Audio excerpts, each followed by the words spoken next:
Hello guys, mumeze neza.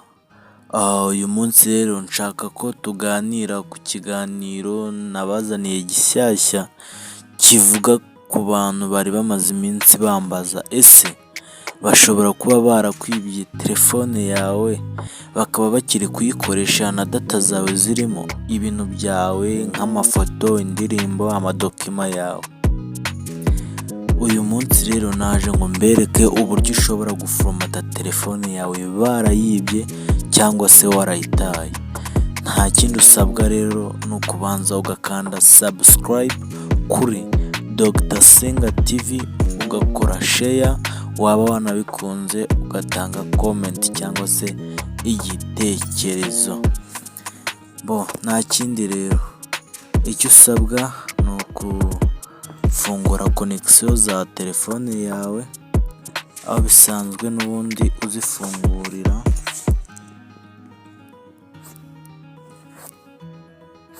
Nurangiza uze muri Play Store ya telefone yawe, nimba ukoresha Android. Nimba ukoresha iPhone uzajya muri App Store, uraza muri Play Store,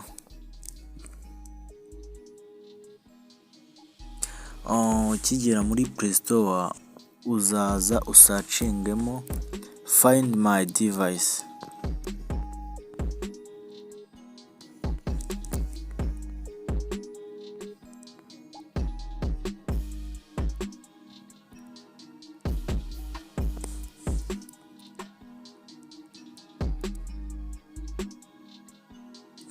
Ni ukuvuga ngo rero uzaza ukandemo Find my device, dore ni iyi ngiyi ya kabiri. Ni ukuvuga ngo urabona njyewe narayidawunirodinze iri installed. Nimba utarayidawunirodinze uzakora install bisanzwe, igiyemo. Nurangiza uzaza ukande open.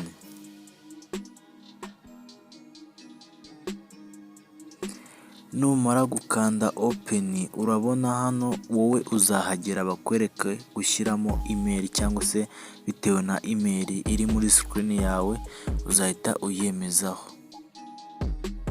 Numara kuyemezaho uzahita ushyiramo password yawe ya Gmail.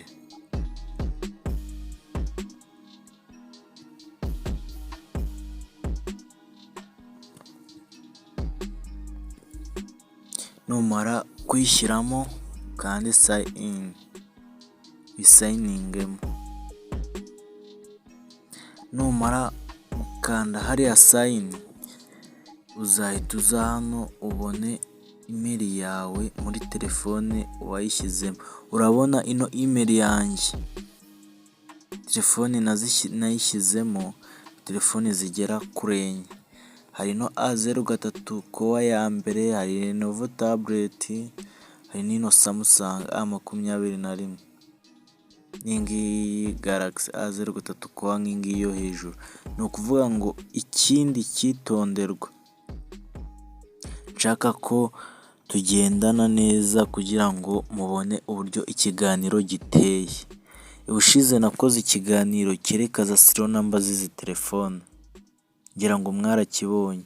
Noneho n'ubu buryo bundi ufite kuba wareba serial number zayo, ukaba ugiye no guforomata iyo telefone yawe wataye, cyangwa se ukaba wanayilokinga ugashyiraho password, kugira ngo n'uwayibye cyangwa se nimba ari n'umuntu wayiguze azajye ahita abibona ko iyo phone irimo risk, cyangwa se ushobora kuba wamwohereza notification imwereka ko iyo phone yatawe cyangwa se yibwe. Ni ukuvuga ngo njyewe nzaza nkande kuri no Samsung, cyangwa se Lenovo cyangwa se no A03 ko bizaterwa niyo nshaka. Reka nkande kuri no Samsung. Ni ukuvuga ngo ukimara kugira hano urabona birasa nk'ibirangiye. Nk'ubu nshobora guhita numva sonori, ino Samsung umuntu uyifite cyangwa se n'ubundi nk'uko wari uyisanganywe, nimba nta muntu urabasha kuba yayanilokinga, ushobora kuba wakumva sound yayo, ariko reka tubanze turebe ese wayiforomata bigakunda. Nibyo bintu tugiye kureba. Uzaza ukande kwa aka kantu kameze nk'agasetingi kari hano ku ruhande rw'iburyo. Numara kugakandaho uzahita ubona serial number zayo hano hejuru z'iyo telefone. Nurangiza urebe hano hasi factory reset Samsung, uzaza uhakande, nurangiza uzamure ukande hano handitse reset. Nurangiza uzemeza nimba ugomba kuvanamo ibintu byose nimba bigomba kuvamo muri iyo telefone yawe, iyo ngiyo bibye, iyo ngiyo wataye, iyo ngiyo wabuze, kugira ngo ibintu byawe bive muri iyo telefone. Uzaza ukanda hano reset. Nukanda reset bizaba birangiye, iyo fone izaba urangije kuyiforomata. Ndabashimiye mwebwe mwakurikiranye ino video. Nimba yagushimishije ugomba gukora share, like, kandi ukaba utagomba kwibagirwa na subscribe. Ciao ciao.